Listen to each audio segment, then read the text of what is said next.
예, 반갑습니다. 엄선영 목사입니다. 예, 제가 지금 여기 8주년이잖아요. 7년 전에 이게 개척하고 1년이 아직 안 됐을 때 제가 다시 사는 교회를 한번 방문을 했었습니다. 그래서 그때 받은 느낌이 교회가 정말 에너지가 넘치는구나 그랬는데 7년쯤 지났으면 이제 조금 사그러질 법도 한데 와서 느낀 건 더 세졌구나 라는 걸 느낍니다. 하지만 젊고 힘이 넘치는 밝은 교회라는 것은 강해지면 강해질수록 좋은 거지 줄어드는 게 좋은 건 아니거든요. 제가 사실 앞에서 찬양을 하면서 자꾸 뒤를 돌아보고 싶었어요. 왜냐하면 분명히 공간이 적었는데 마치 뒤에 한 100명이 앉아있는 것 같은 소리가 계속 들리더라고요. 그래서 한번 볼까 그러다가 올라가서 봐야지 했는데 정말 100명이 맞는 것 같아요. 여러분들 만나서 정말 너무나도 반갑습니다. 이 시간 우리가 여러분을 통해서 또 저와 함께 말씀을 나누면서 하나님 안에서 더 큰 힘을 얻는 귀한 은혜의 시간이 되기를 간절히 기도합니다. 우리 이 시간 다 같이 자리에서 일어나셔서 하나님 말씀 함께 보도록 하겠습니다. 제가 오늘 함께 나눌 우리 하나님 말씀 사사기 1장 17절에서 21절까지 말씀입니다. 오늘 사사기 1장 17절에서 21절까지 말씀 제가 봉독하도록 하겠습니다. 17절부터 21절까지 말씀입니다. 17절부터 제가 봉독하도록 하겠습니다. 유다가 그의 형제 시므온과 함께 가서 스밧에 거주하는 가나안 족속을 쳐서 그곳을 진멸하였으므로 그 성읍의 이름을 호르마라 하니라.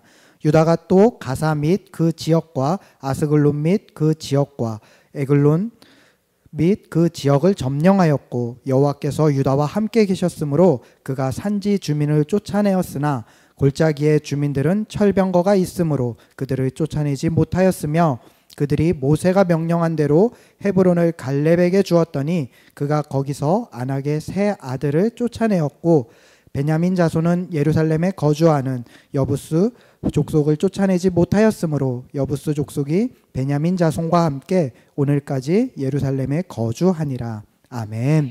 자리에 앉아주시기 바랍니다. 이 시간 제가 기도하고 말씀 함께 나누도록 하겠습니다. 잠깐 기도하도록 하겠습니다. 하나님 아버지 감사합니다. 이 귀한 주일 주님 안에서 함께 주님을 찬양하고 예배하게 하시니 감사합니다. 하나님 오늘 이 시간을 통해서 우리가 주 안에 더 크고 놀라운 비밀을 함께 나누려 합니다. 이미 알고 있는 것이라 여기지 않게 하시고 새로운 은혜로 덧입혀 주실 것을 기대하며 주님 안에서 우리가 더 큰 기쁨을 발견하는 은혜가 충만케 하여 주시옵소서. 부끄러운 자가 앞에 섰습니다. 하나님, 하나님의 말씀으로 세워주시고 가려주셔서 부끄러운 자 더 부끄럽지 않을 수 있도록 지켜주시옵소서. 성도들의 귀를 열어주시고 은혜로 덮어주셔서 오직 주님의 영광이 가득한 예배의 시간 되기를 간절히 기도합니다. 주님께 모든 것을 맡겨드리며 이 모든 말씀 우리 주 예수 그리스도의 이름으로 기도드렸습니다. 아멘. 제가 아이 셋을 키우고 있습니다. 오성현 목사님이 이상한 이야기를 하고 교회를 떠나셨더라고요.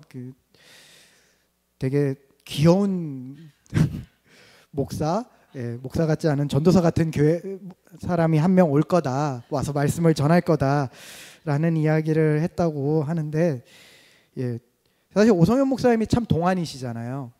그래서 제가 오성현 목사님을 보고 깜짝 놀란 게 저희 대학교 선배님이세요.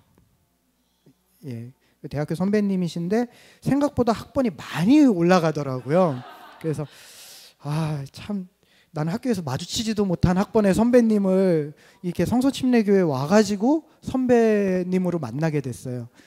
그래서 처음에는 얼마 차이 안 나는 줄 알고 오성현 목사님 젊은가 보다 했는데 제가 형이라고 하기엔 좀 애매한 나이시더라고요. 근데 사실 이렇게 얘기하는 저도 이미 40을 훌쩍 넘긴 나이를 맞이하게 됐어요. 그래서 제가 아이가 셋이 있다 그러면 거의 대부분의 반응이 저 인간이 언제 결혼을 했길래 애가 셋일까? 약간 이런 눈으로 저를 바라보십니다. 근데 이미 10년이 훌쩍 넘었어요. 아이가 태어난 지가.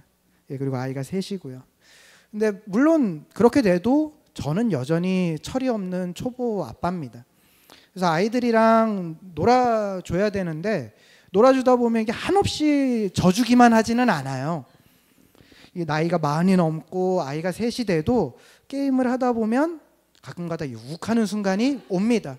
주로 어떨 때 그러는가 하면 저희 둘째 아이가 이제 저를 자꾸 도발을 해요. 제가 몇 번 이렇게 져줬는데 자기가 진짜 잘해서 이긴 줄 알아요. 그러면서 저에게 손가락을 이렇게 피죠. 아빠는 안 돼. 아, 부족해. 막 이러면서 저를 놀립니다. 그러면서 이제 아빠랑 수준 안 맞아서 못 놀겠다고.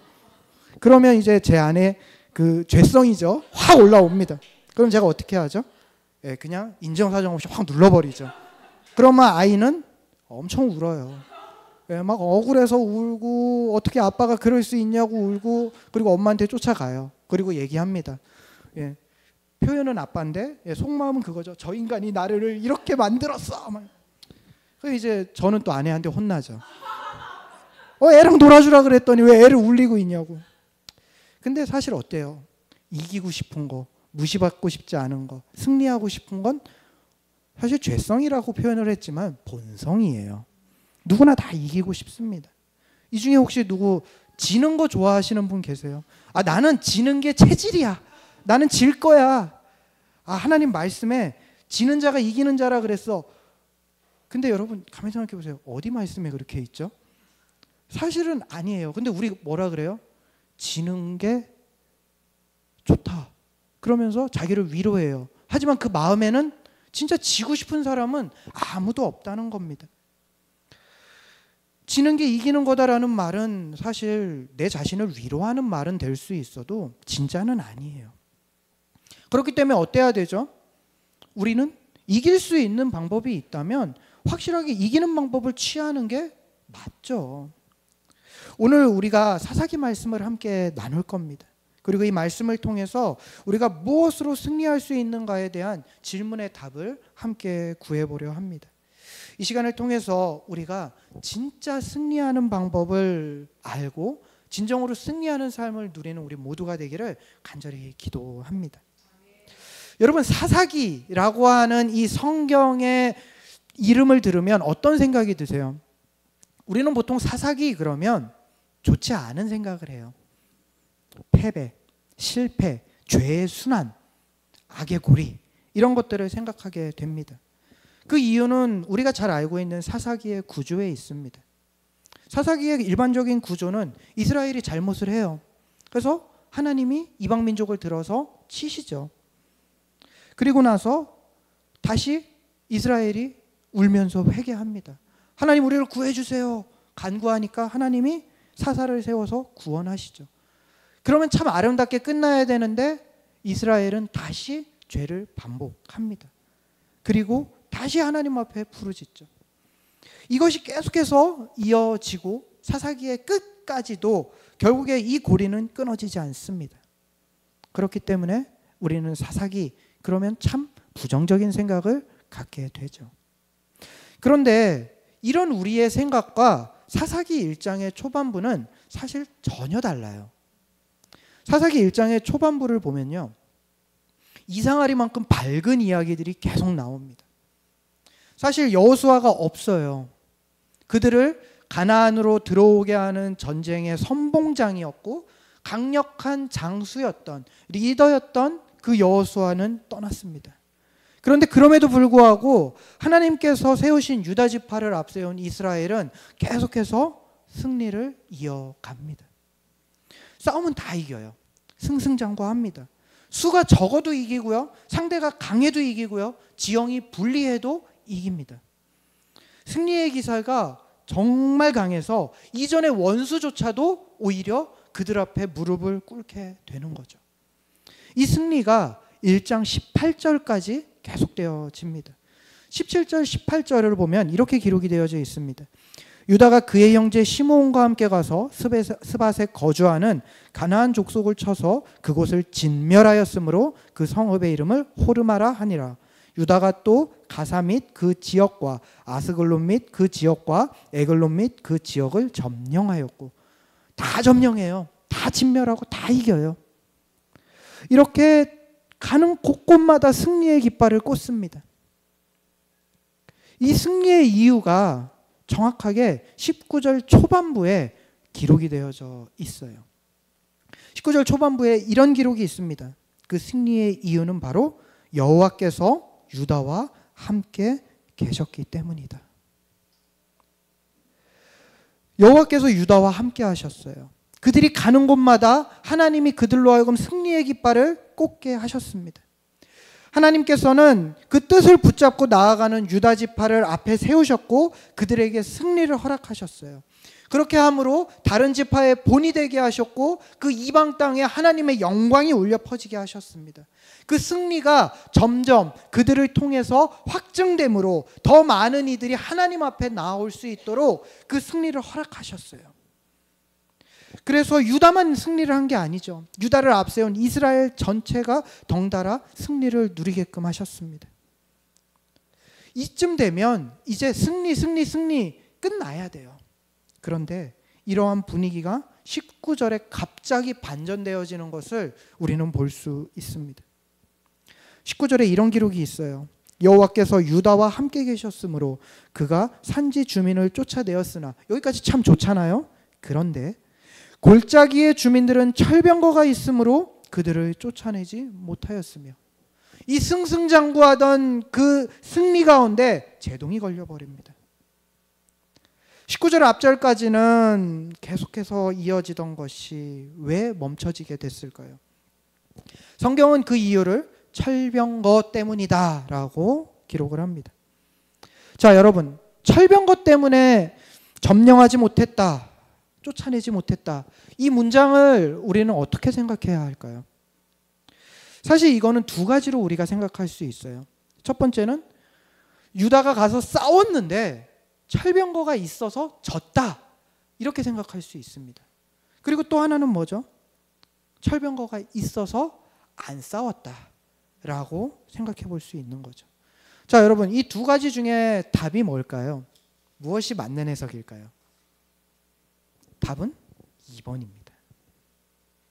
그들은 철병거를 봤기 때문에 싸우기를 포기해버렸어요.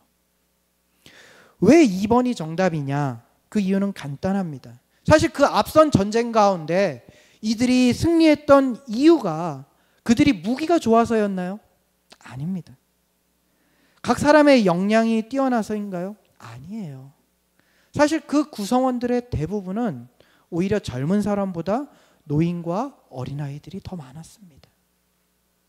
우리 다시 사는 교회의 성도들은 일당 100이겠지만 사실 이들은 그렇지 않았어요. 그렇기 때문에 이들의 전쟁의 승리는 사람도 아니었습니다. 자원이 많았을까요? 그것도 아니에요. 그 승리의 이유는 오직 하나님이 그들과 함께 하셨기 때문이었습니다. 하나님이 함께 하신다고 하신 그 약속, 하나님이 그 땅을 점령하게 하시겠다는 그 약속은 여전히 그들에게 유효했기 때문에 그들은 승리할 수 있었습니다. 하나님은 그들을 떠나지도 않으셨어요. 하나님이 그들과 함께했고 승리의 약속도 유효합니다. 그렇다면 만약에 그들이 싸웠는데 졌다면 우리는 하나님이 그 철병거보다 약하다는 결론을 마주할 수밖에 없어요. 그런데 여러분, 그렇습니까? 절대로 그렇지 않음을 이 세상 모든 사람이 다 알아요. 특히 이 이스라엘 백성들은 어떨까요? 너무나도 귀에 못이 박히게 들어서 알 거예요. 하나님이 바다를 갈랐어요. 불기둥을 세웠고 구름기둥을 세웠습니다. 먹을 것이 없는 광야에서 그들에게 먹을 것을 내려주셨고 그들의 할아버지, 그들의 아버지가 그 길을 걸어가는 동안 전혀 옷도 신발도 헤어지지 않도록 그들을 지켜주신 하나님이 그 어떤 능력의 하나님인지를 그들은 너무나도 잘 알고 있었어요. 그리고 우리도 그 사실을 너무나도 잘 알고 있죠.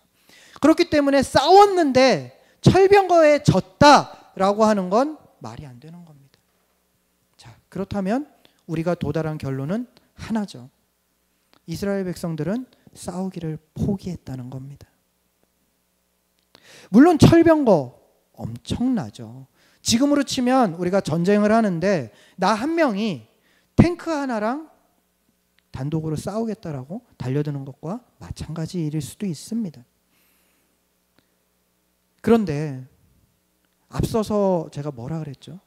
이스라엘 백성들은 사실 알고 있었어요. 하나님이 어떤 분인지를. 그런데도 불구하고 안 싸웠다는 게 바로 문제인 것이죠. 그들에게는 그 철병거가 그 순간 하나님보다 더 커 보였던 겁니다.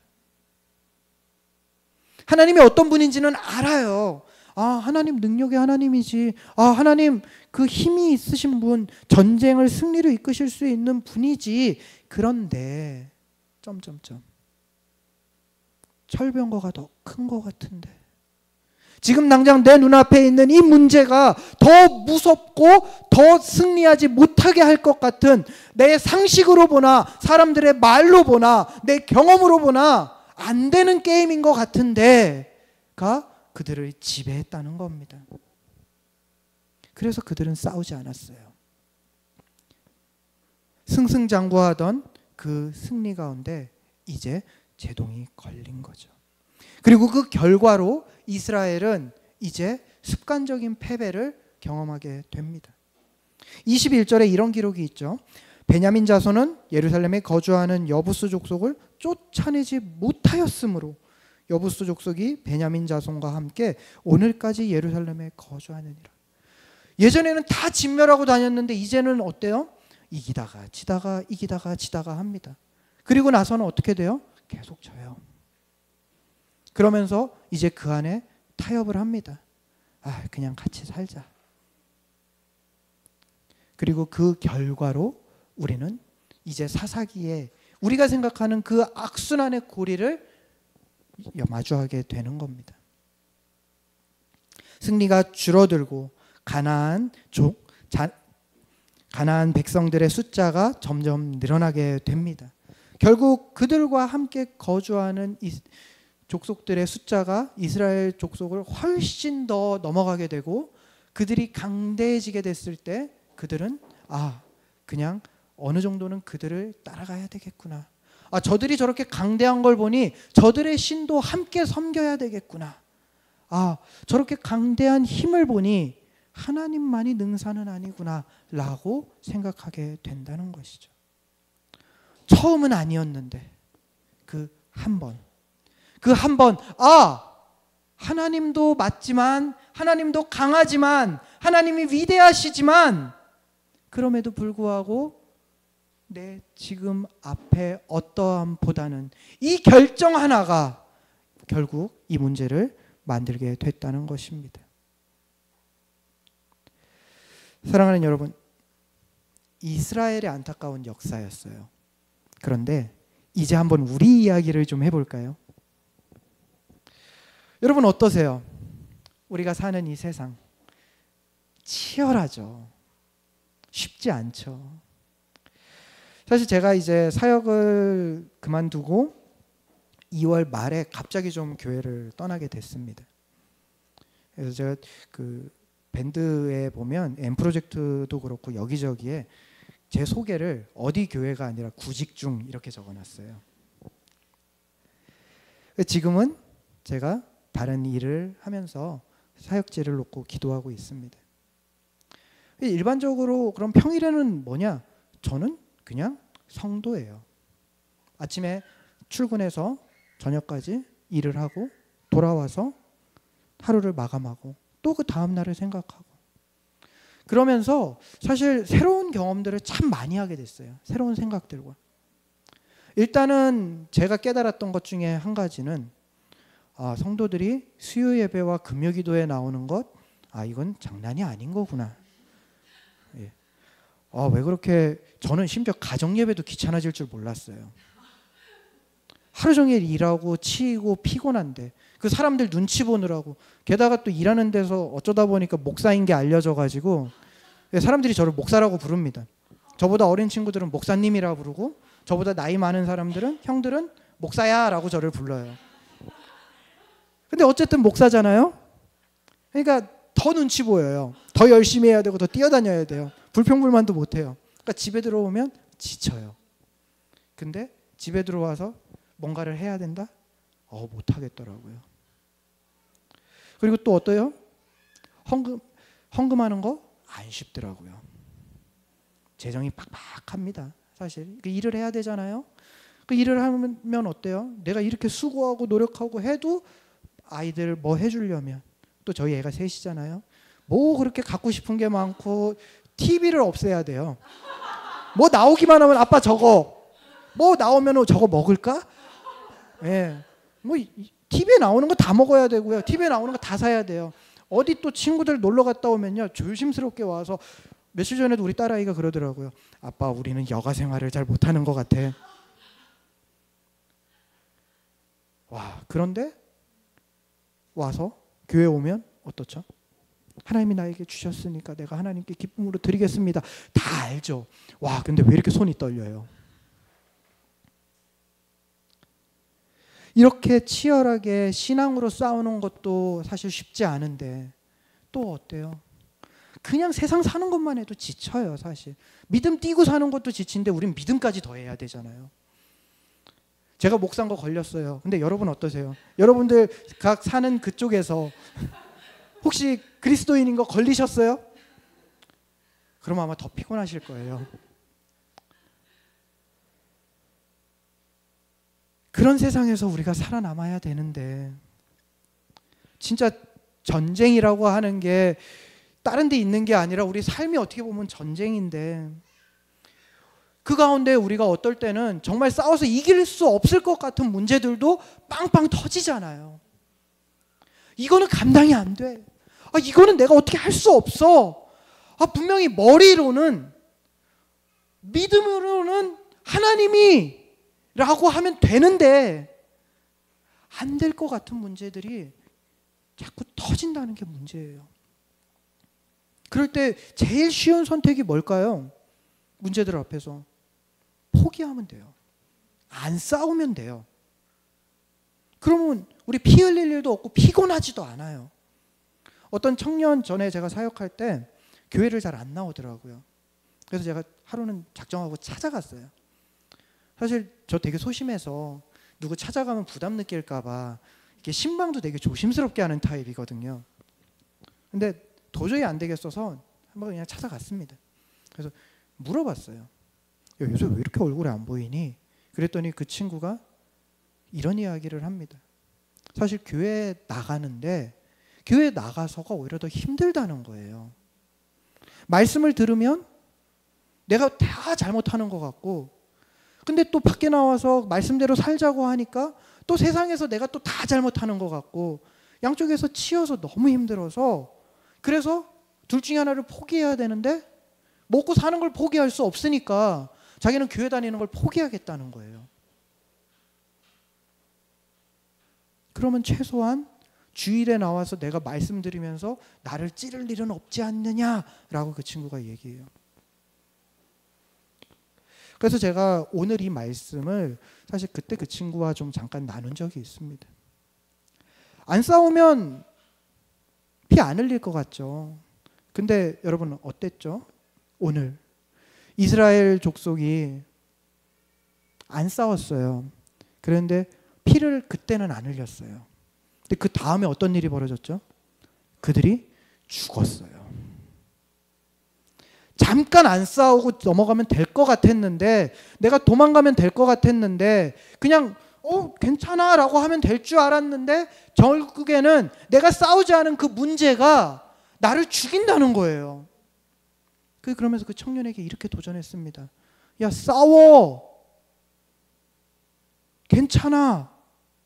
피 좀 흘려도 돼. 이길 수 있어. 자, 여러분, 이제 진짜예요. 오늘 말씀의 가장 핵심. 왜요? 저 말씀의 제목이 우리는 무엇으로 승리하는가니까 이제 승리하는 이야기를 해야죠. 자, 여러분, 왜 이길 수 있죠? 그 답이 아까 나왔어요. 뭐죠? 하나님이 함께 하시니까. 근데 누군가는 또 이렇게 물을 수도 있어요. 유다도 하나님이 함께 하신다 그랬잖아요. 근데도 결국엔 포기하고 졌잖아요. 자, 여러분. 근데 유다가 싸워서 졌나요? 우리는 이걸 기억해야 돼요. 문제 앞에서, 상황 앞에서, 두려움 앞에서 우리가 기억해야 될 건 유다는 싸우지 않고 졌다는 겁니다. 그들은 미리 두려워했기 때문에 포기했어요. 만약에 그들이 싸웠다면 어떻게 됐을까요? 이겼을 거예요. 하나님이 이기게 하십니다. 왜요? 그것이 하나님의 약속이었고요. 그들과 함께 하신 하나님의 뜻이었기 때문에 하나님은 그 백성에게 반드시 승리를 허락하셨을 겁니다. 자, 여러분. 우리가 한번 우리의 삶에 어떤 철병거가 있는지 다시 한번 돌아보기를 원합니다.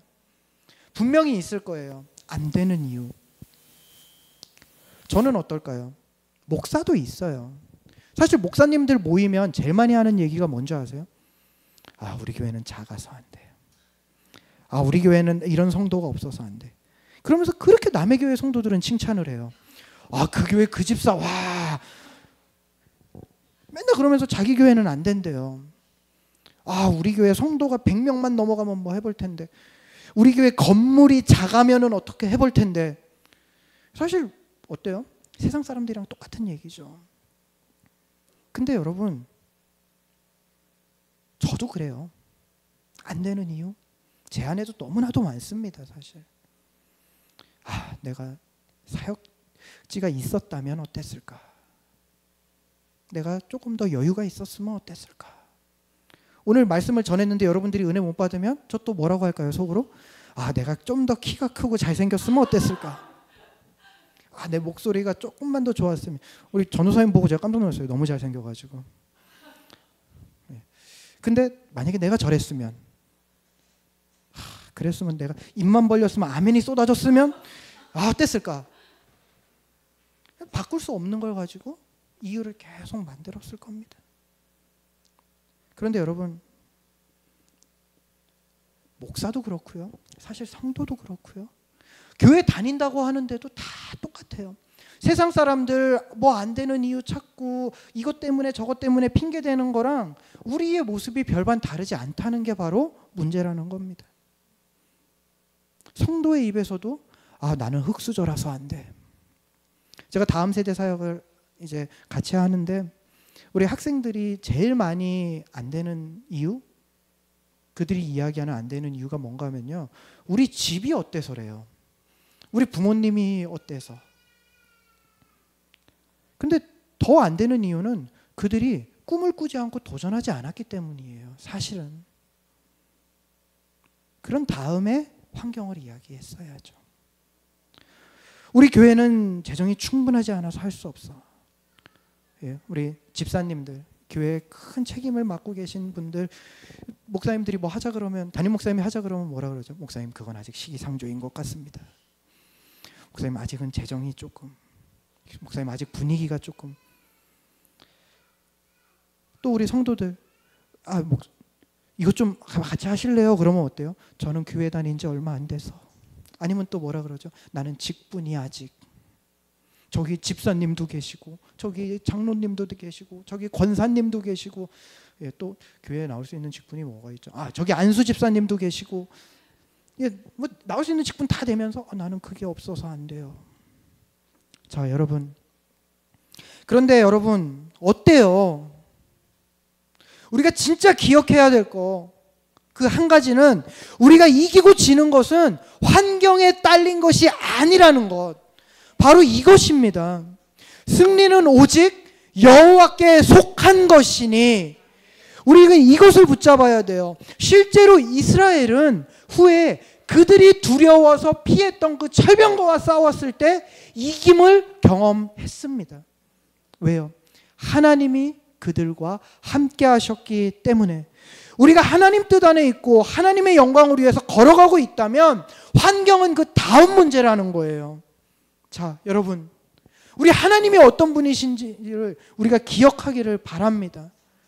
이스라엘이 그 경험했던 하나님, 천지를 창조하셨고 모든 만물을 다스리시며 이제도 어제도 다음도 영원히 계시는 하나님, 생명 가운데 지금도 영원히 함께 하시는 능력의 주님이 바로 우리 하나님이세요.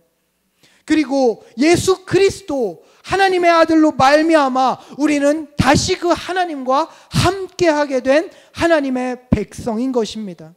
여러분, 그 능력의 하나님이 지금 어디 계십니까? 바로 우리 안에 계세요. 우리와 함께하고 계십니다. 그 승리의 하나님이 우리와 함께하는 한 우리에게 주어진 것은 오직 승리뿐인 것입니다. 자, 여러분, 주님이 어디 계시다고요? 내 안에. 여러분, 우리 입술로 한번 고백해 봅시다. 주님이 어디 계시다고요? 내 안에 계십니다. 자, 여러분, 그런 우리가 하나님의 백성임을 잊어버리고 다 주어진 승리를 놓치게 된다면 이보다 안타까운 일이 어디 있을까요? 우리 이 이스라엘 백성들이 패배하는 역사를 보면서 얼마나 안타깝습니까? 이길 수 있는데, 승리가 바로 앞에 있었는데 왜 안 싸웠을까? 왜 포기했을까? 왜 저렇게 됐을까? 자, 여러분, 우리의 삶에 이러한 일을 이제 우리가 벗어버립시다. 주님이 우리에게 말씀하십니다. 내가 너와 함께함 가운데 내가 너에게 승리함을 허락하노라. 자, 근데 여러분 어때요? 오늘 말씀을 들어도, 오늘 가운데 제가 또 결단을 해도, 우리가 저 밖에 나가면 우리에게 펼쳐질 환경은 어떨까요? 자, 여러분, 제가 사실 여러분에게 이걸 하나를 알려드릴게요. 문제는 항상 있고 앞으로도 있을 거예요. 큰 문제 있을 겁니다. 제가 거짓말을 못 하겠어요. 뻔뻔하게 교회 다니면 다 잘 돼요 라는 말 하면 좋겠는데 안 그래요. 교회 다니는 사람들에게도 시련은 있습니다. 어려움은 와요. 그런데 오늘 말씀에서 우리가 기억할 건 그것을 우리가 이길 수 있는 힘도 하나님이 주신다는 거예요. 그런데 정작 우리에게 문제가 닥치면 어떻게 닥치냐? 사단이 그 문제를 어디다 놓나 하면요, 여기다 놔요. 이게 무슨 얘기인가 하면요, 주먹으로 여기다가 놓잖아요. 그럼 여러분이 하나도 안 보여요. 주먹만 보여요. 그럼 어때요? 세상이 막막합니다.